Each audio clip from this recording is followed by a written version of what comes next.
El reino se hace universal por José Ángel Ramírez.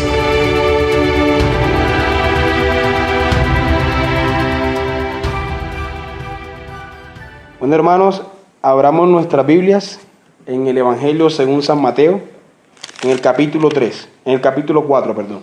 Evangelio según San Mateo, capítulo 4. Vamos a seguir con esta serie que hemos denominado El reino se hace universal.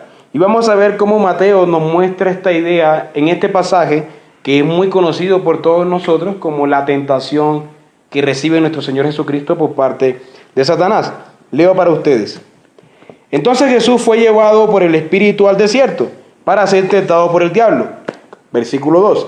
Y después de haber ayunado 40 días y 40 noches, tuvo hambre. Y vino a él el tentador y le dijo: si eres hijo de Dios, di que estas piedras se conviertan en pan. Él respondió y dijo: escrito está, no solo de pan vivirá el hombre, sino de toda palabra que sale de la boca de Dios. Entonces el diablo le llevó a la santa ciudad y le puso sobre el pináculo del templo y le dijo: si eres hijo de Dios, échate abajo, porque escrito está, a sus ángeles mandará cerca de ti, y en sus manos te sostendrán, para que no tropieces con tu pie en piedra. Jesús le dijo: escrito está también, no tentarás al Señor tu Dios. Otra vez le llevó el diablo a un monte muy alto, y le mostró todos los reinos del mundo, y la gloria de ellos, y le dijo: todo esto te daré, si postrado me adorares. Entonces Jesús le dijo: vete, Satanás, porque escrito está, al Señor tu Dios adorarás y a Él solo servirás. El diablo entonces le dejó, y aquí vinieron ángeles y le sirvieron. Amén. Como hemos venido explicando alrededor de esta serie, Mateo nos ha venido mostrando que el rey esperado ha llegado. El rey que el pueblo estaba esperando ha llegado, y este ha traído su reino. Lo vimos en la genealogía. Pero también lo vimos en la genealogía y en la parte de recibimiento de Cristo, en nuestras dos anteriores enseñanzas. Pero también vimos que este rey no solo es el rey de Israel, no solo es el rey que la nación de Israel está esperando. Bueno, aparentemente sí, los israelitas creían que ellos estaban esperando a este rey para ellos dominar sobre todas las naciones.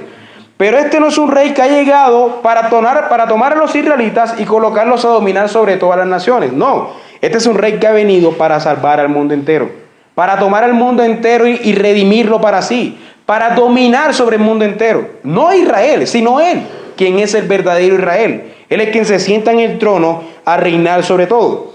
Y también se nos ha dicho que este rey es un rey divino, porque este rey nació de una forma sobrenatural, no nació como nosotros. Nació de la simiente que el Espíritu Santo coloca en el vientre de María. Es decir, es un rey divino. Y eso es lo que hemos visto hasta el momento. Mateo nos está mostrando la llegada del rey. ¿Cómo el rey ha llegado? Su genealogía real, su promesa de redimir al mundo, su nacimiento sobrenatural, su recibimiento como rey, que vimos cómo los gentiles le trajeron oro e incienso, que era lo habitual que se le diera a los reyes, se le llevaran presentes. También vimos su recibimiento como rey y la predicación de Juan el Bautista. ¿Qué fue lo que dijo Juan el Bautista cuando vino predicando? Arrepentíos, porque el reino de los cielos se ha acercado. Si el reino de los cielos se ha acercado, ¿qué quiere decir esto? Que el rey ha llegado. Porque un reino tiene su rey. Si el reino de los cielos se ha acercado, el rey ha llegado. Y eso lo vemos luego en su ungimiento. Claro que no tocamos estos temas, no lo predicamos porque no hace parte de la serie, pero sí está en el contexto de nuestro pasaje. Vemos el ungimiento de Cristo, porque lo que está ocurriendo en el bautismo de Cristo es un ungimiento. Cristo no está siendo bautizado como un pecador, porque Cristo no es pecador. Y Juan el Bautista, cuando ve a Cristo que se le acerca, Juan el Bautista le dice: ¿cómo? Yo necesito ser bautizado por ti y tú vienes a mí. Juan el Bautista entendía que él no tenía que bautizar a nuestro Señor, pero nuestro Señor le dice: es necesario que cumplamos toda justicia. En su bautismo, nuestro Señor estaba siendo ungido como rey, porque los reyes habitualmente eran ungidos por profetas. Vemos, por ejemplo, cuando Saúl fue ungido como rey, Samuel lo ungió. Cuando Saúl fue ordenado como rey, había un profeta, Samuel, quien lo ungió como rey. Le echó aceite en la cabeza, simbolizando la presencia del Espíritu Santo en él.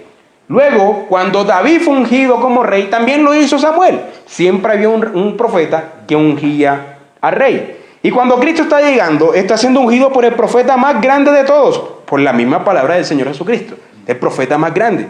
Y el mismo Señor Jesucristo dice que Juan el Bautista era aquel profeta profetizado en Isaías, el profeta que prepararía el camino del rey. Es decir, en su bautismo Cristo estaba siendo ungido como el rey que venía a llegar.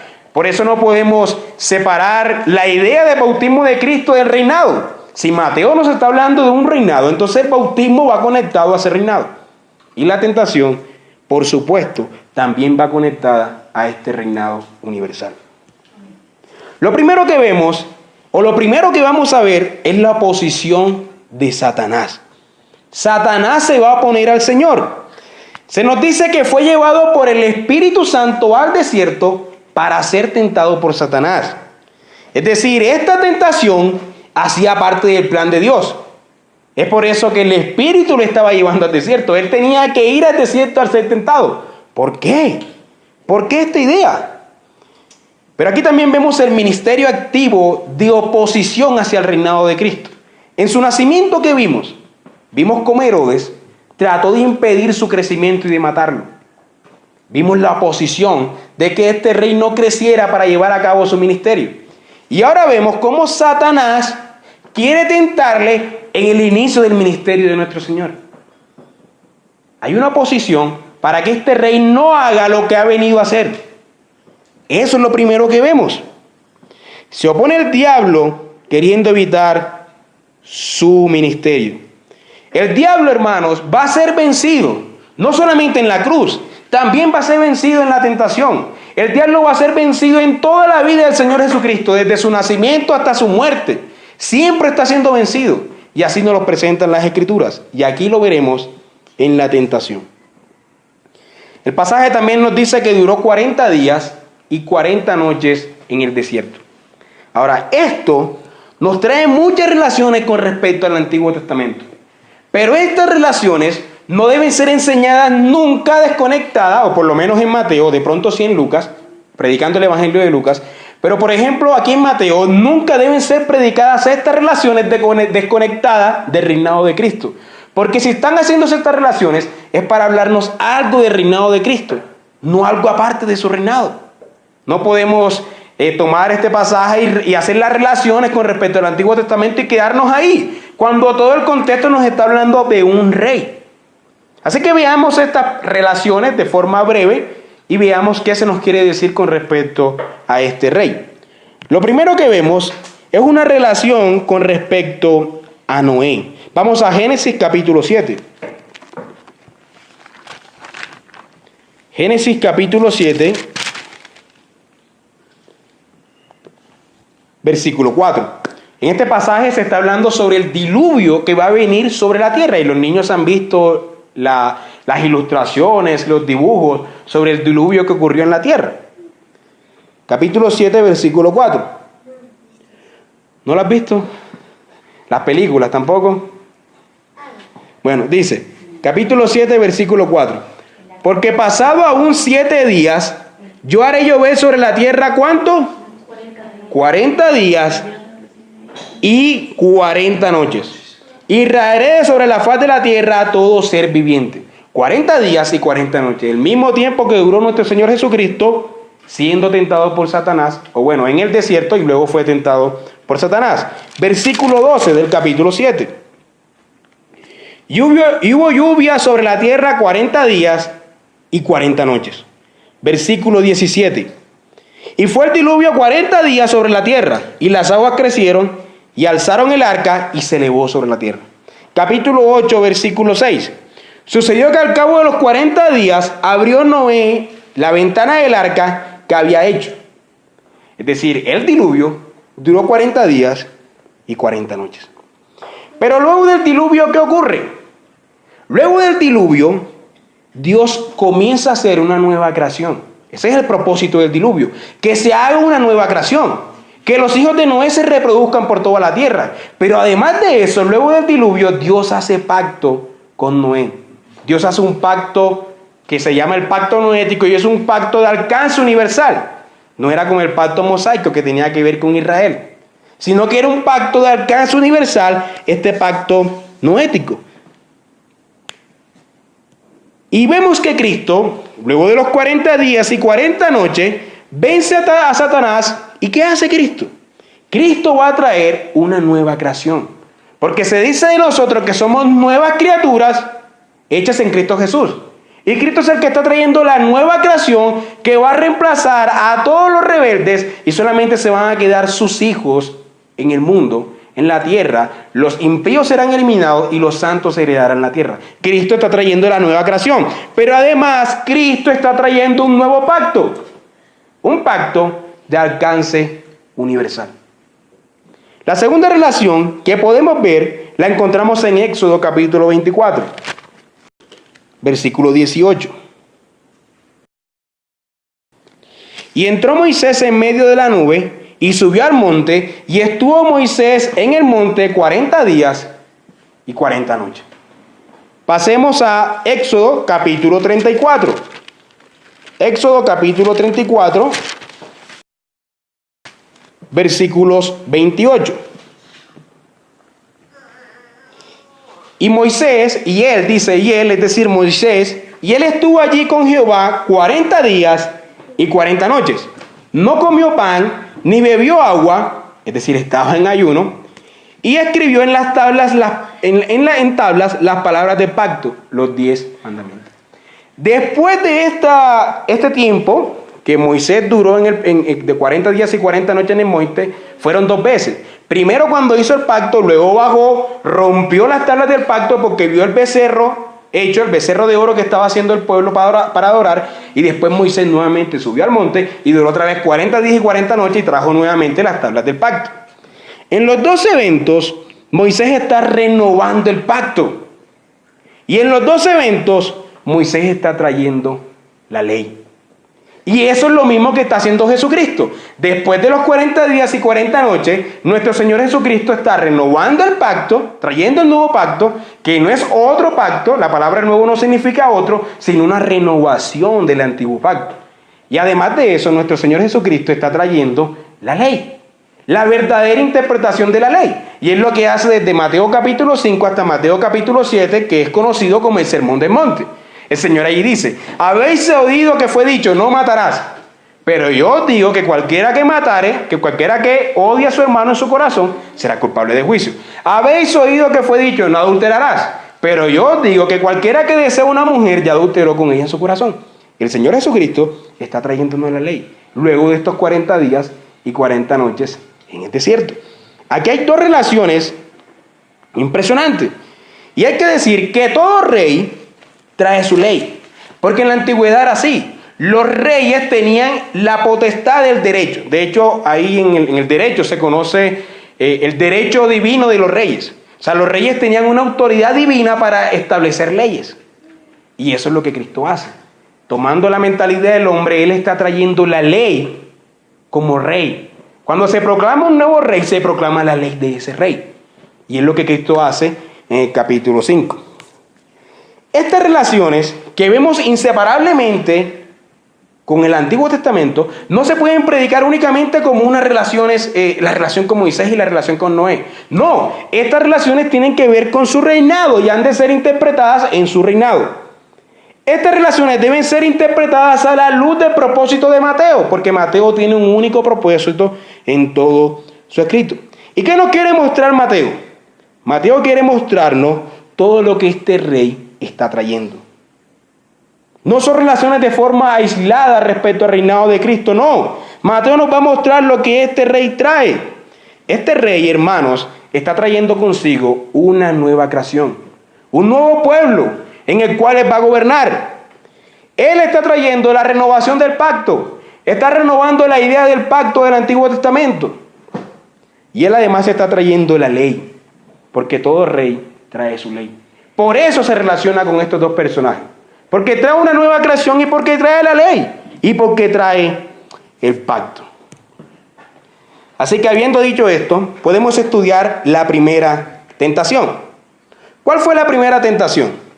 Vino a él el tentador, es decir, Satanás, y le dijo, si eres hijo de Dios, convierte estas piedras en panes, o esta piedra en pan. Aquí hay una relación inseparable con Adán. Y nuevamente, esta es una relación que no se puede interpretar lejos del reinado de Cristo. Vamos a Génesis capítulo 3. Una relación con Adán y con Eva. La serpiente, ¿quién está tentando a nuestro Señor Jesucristo? Satanás, el diablo, la serpiente antigua. Es decir, aquí tenemos el mismo tentador. Tenemos el mismo personaje. Y el mismo personaje trata de engañar a ambos personajes. Trató de engañar a Eva y a Adán y trató de engañar a Jesús. Es el mismo personaje con su misma astucia. Y noten que su pregunta en esencia es prácticamente la misma. Satanás le dice a Eva, con que Dios os ha dicho, no comáis del árbol, de todo árbol del huerto, pero Dios no había dicho eso. Dios había dicho otra cosa. Dios había dicho, de todo árbol podéis comer menos de este. Es decir, Satanás, así como está haciendo la tentación con Jesucristo, está torciendo la Escritura. Está haciendo lo mismo, engañando. Por eso el que tuerce la Escritura es prácticamente casi hijo de Satanás. Y dice, Satanás le dijo,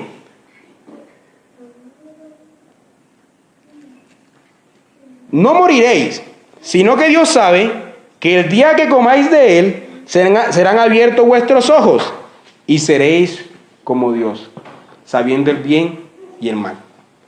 Satanás le dice a la mujer que ella será como Dios, y a Adán también, que ellos serán como dioses si desobedecen a Dios, si comen de ese fruto, serían como Dios. Y la pregunta y la tentación que Satanás le hace a Cristo es, si eres hijo de Dios, di que estas piedras se conviertan en pan. La esencia de la pregunta es la misma. Es desobedecer al Padre y ser autónomo e independiente del Padre. Que la mujer y el hombre, Adán y Eva, fueran autónomos e independientes de Dios. Y que Cristo fuera independiente de Dios. Si eres hijo de Dios, haz esto. Que seas independiente de Dios. Que desobedezca al Padre. Ahora, ¿Cristo podía convertir las piedras en pan? Por supuesto. Cristo es Dios. Cristo puede convertir las piedras en pan fácilmente. Si tuvo poder para crearnos y si tuvo poder para crear todo el mundo, ¿cómo no va a poder tener poder para convertir las piedras en pan? De hecho, nuestro Señor Jesucristo tomó 5 panes y alimentó a más de 5,000 hombres, sin contar mujeres y niños. Podía convertir las piedras en panes. Pero el problema no era que él convirtiera las piedras en panes. El problema es que él escuchara a Satanás y desobedeciera a su padre. Ese era el problema. Que él fuera independiente de su padre. Y por supuesto que podemos ver contrastes entre la reacción de Cristo y la reacción de Adán y Eva. Adán y Eva, siendo hombres, quisieron ser como Dios y ser independientes de Dios. Siendo hombres, quisieron ser como Dios y ser independientes de Dios. Pero Cristo, siendo Dios, se hizo hombre y quiere ser obediente al Padre y dependiente de Él. 2 reacciones completamente distintas ante una misma tentación, ante un mismo tentador y ante una misma pregunta. Adán estaba en un paraíso. Podía comer de todos los frutos del huerto, de todos, excepto de uno. Cristo no tenía nada que comer en el desierto. Convertir una piedra en un pan era un alimento. No tenía nada que comer. Uno cae en un paraíso, el otro se mantiene de pie en el desierto. Adán desobedeció en la comodidad. Cristo fue obediente hasta la muerte. Adán cayó y condenó a toda la humanidad. Cristo obedeció para salvar a toda la humanidad. Adán es el hombre rey, porque ese era el administrador de la creación por abajo de Dios. Es el hombre rey que trajo la condenación al mundo. Pero Cristo es el hombre rey divino que va a traer y que ya trajo la salvación al mundo. Aquí tenemos el contraste entre un rey humano que quiso ser Dios y trajo ruina y muerte al mundo, y un rey que siendo Dios se hizo hombre para traer la vida al mundo. Eso es lo que nos dice Pablo en Romanos y en Corintios. Por un hombre vino la muerte, pero por un hombre vino la vida. Dos hombres completamente diferentes, dos hombres siendo tentados por el mismo tentador, dos hombres en dos lugares diferentes y dos reacciones diferentes ante un mismo personaje. Porque Cristo está reclamando aquello que Adán perdió. Cristo está reclamando el reinado sobre todas las cosas. Ahora quiero que pasemos rápidamente a la tercera tentación. Porque en la tercera tentación tenemos el clímax de la tentación. La tentación más fuerte de todas. Es como si la tentación fueran en progreso hasta llegar a la más fuerte de todas. Satanás le dijo que si se inclinaba ante él, le daría todos los reinos del mundo. Si postrado me adorares, te daré todos los reinos del mundo. Es decir, Satanás sabía que Cristo había venido a reclamar todos los reinos del mundo. Y Satanás le quiso ofrecer el camino fácil a cambio de desobediencia. Póstrate ante mí y te daré todos los reinos del mundo. Esta, hermanos, es la idea principal de por qué se nos narra la tentación. Para mostrarnos que Satanás quiso darle a Cristo lo que Cristo iba a conseguir mediante su sufrimiento y no mediante un camino fácil. Satanás ya sabía que Cristo había venido por eso. Y Satanás le ofrece todos los reinos del mundo, todas las naciones del mundo, todos los dominios del mundo, sabiendo que Cristo había venido a reclamarlos. Miren lo que dice Lucas 4, que es el pasaje paralelo a esto. Pero claro que Lucas tiene otro propósito. Y en Lucas esta es la segunda tentación. Lucas seguramente la narra cronológicamente. Pero Mateo no la narra cronológicamente, sino que Mateo la narra dependiendo del clímax de la parte de la tentación más difícil. Lucas capítulo 4, versículos 6 y 7. Y le dijo el diablo: a ti te daré toda esta potestad y la gloria de ellos, es decir, de todos los reinos, porque a mí me ha sido entregada, y a quien quiero la doy. Si tú postrado me adorares, todos serán tuyos. Satanás está diciendo que él tiene la potestad sobre todos los reinos. Y de cierta manera la tenía. De cierta manera le había sido entregada. Pero la Escritura nos muestra a un Dios que es soberano sobre Satanás. El Salmo 24:1 dice que del Señor, Salmo 24:1, dice: de Jehová es la tierra y su plenitud, el mundo y los que en él habitan. Segunda de Reyes, voy a leerlo rápidamente. Segunda de Reyes, capítulo 19,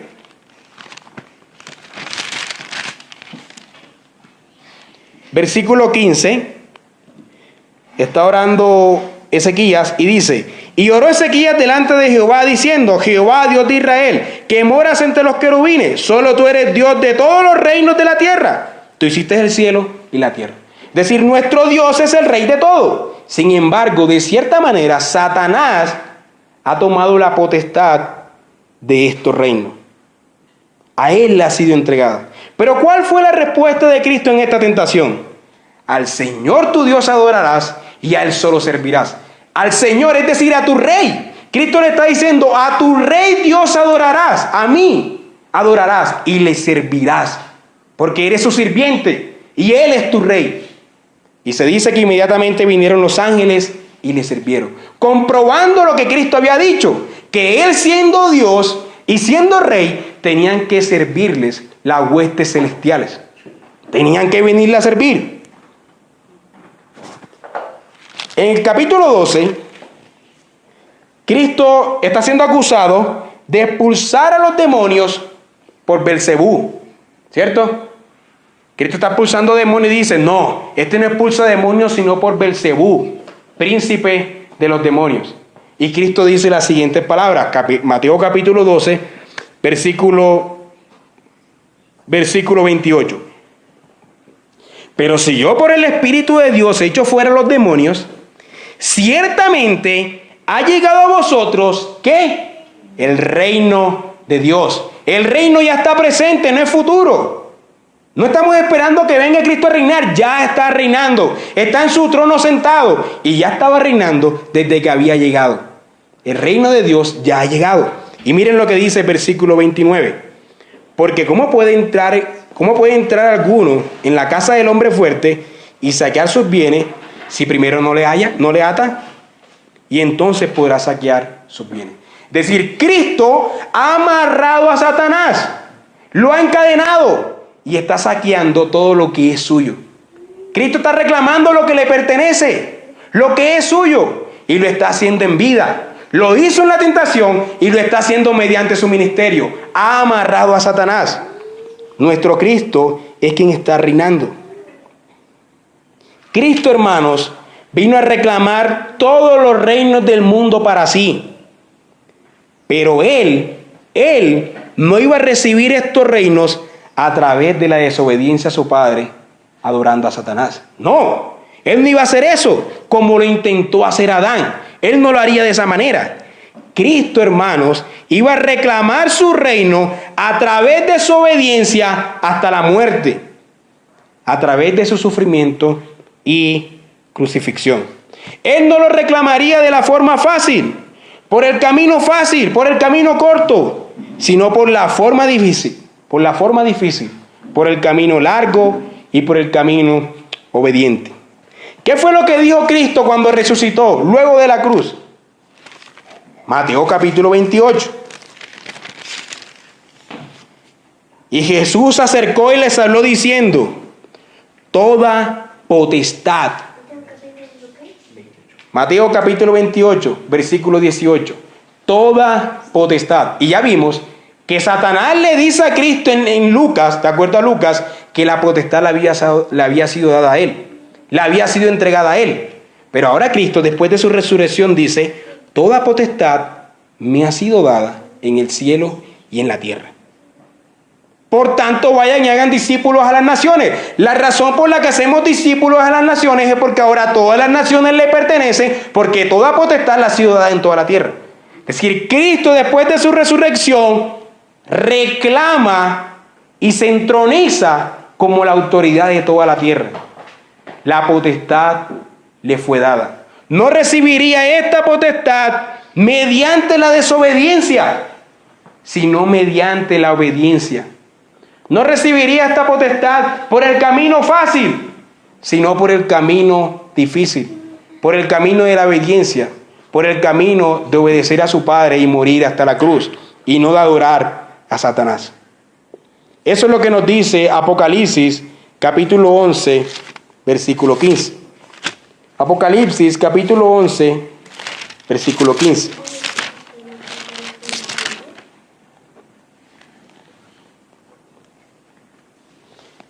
Dice: el séptimo ángel tocó la trompeta y hubo grandes voces en el cielo que decían: los reinos del mundo han venido a ser de nuestro Señor y de su Cristo, y Él reinará por los siglos de los siglos.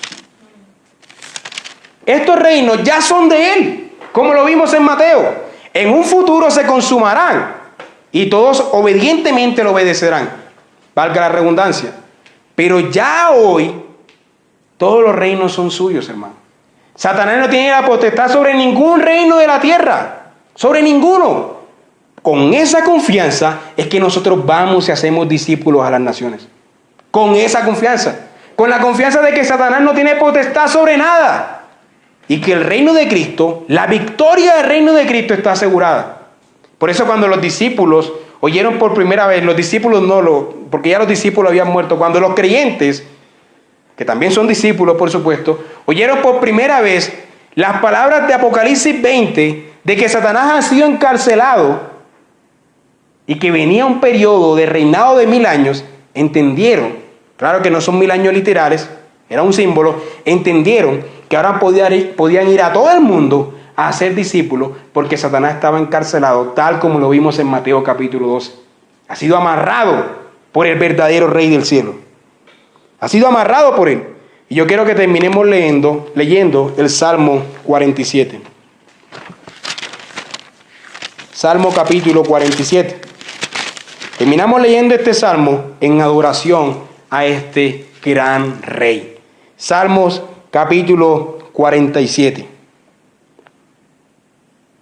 Al músico principal, salmo de los hijos de Coré. Pueblos todos, todos los pueblos, batid las manos, aclamad a Dios con júbilo, todos los pueblos aclamen a Dios, porque Jehová el Altísimo es temible, Rey grande sobre toda la tierra. Él someterá a los pueblos debajo de nosotros y a las naciones debajo de nuestros pies. Él nos elegirá nuestras heredades, la hermosura de Jacob, al cual amó. Selah. Subió Dios con júbilo, Jehová con sonido de trompeta, su entronización. Cantad a Dios, cantad a nuestro Rey, cantad, porque Dios es el Rey ¿de qué? De toda la tierra. Cantad con inteligencia. Reinó Dios sobre las naciones, se sentó Dios sobre su santo trono. Los príncipes de los pueblos se reunieron como pueblos del Dios de Abraham. La promesa que hemos venido estudiando, todos los pueblos de la tierra serían benditas en la simiente de Abraham. Todos los pueblos vinieron a reunirse como pueblos del Dios de Abraham. Ahora todos los pueblos pertenecen al Dios de Abraham. Porque de Dios son los escudos de la tierra. Él es muy exaltado. Amados hermanos, este es el reino que se está haciendo universal, que se hizo universal y que se seguirá haciendo universal. Cristo venció a Satanás porque Cristo obedeció hasta la muerte y reclamó los reinos del mundo a través de la obediencia. Es por eso que Mateo nos narra la tentación. Amén.